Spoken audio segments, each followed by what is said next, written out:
पश्चिम बंगालची जे आज रिझल्ट सकाळपासून जे पाहत आहे, ही जे निकाल आज आलेला आहे ही अपेक्षित पूर्ण देशाची महिलांना आणि बंगालवर प्रेम करणारे जे लोक होते पूर्ण देशामध्ये की बंगाल हा आपला देशाचा एक भाग आहे आणि तो राज्य आपल्याकडे नेहमी राहायला पाहिजे आणि तेच आज बंगालची जनताने करून दाखवलेलं आहे।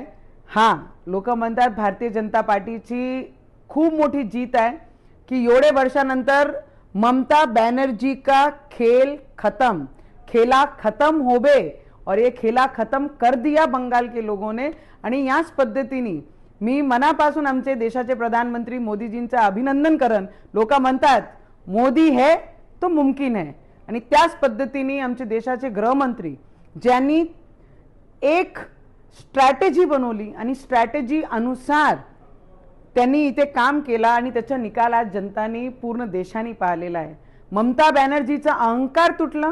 ममता बॅनर्जीचं ज्या पद्धतीने महिलांची सुरक्षाबद्दल जे हलकर्जीपणा होता, जे त्यांना निग्लेक्ट करत होती आणि जे अत्याचार करणारे लोक त्यांना सपोर्ट करत होती, आज या सगळे विषय संपलं आणि जेवढेही ग्रेट लीडर्स होऊन गेलेले पश्चिम बंगालमध्ये आपले ते सगळे आज मनाला शांती भेटत असन की जे सनातन्यांचा विरोध करन, जे रामरामचा विरोध करन, जे भगवेचा विरोध करन, त्याच्या सोबत या देशाचा एकही राज्य राहणार नाही। आणि ते वेस्ट बेंगॉलमध्ये आज सगळ्यांनी डोळ्यांनी पाहिलेलं आहे। तो ममता बनर्जी तुम्हारा खेला खत्म हो गया, खेला होबे नहीं खेला खत्म हो गया। तो लोग बनते हैं कि ये अपनी जीत है।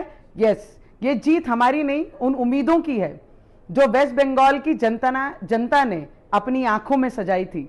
तो उस जनता को, त्या सगळी महिलांना, ते युवकांना ज्यांना वाटते की आमचा वेस्ट बेंगॉल बांगलादेशी घुसपेटी आहे, हे बंद झाले पाहिजे।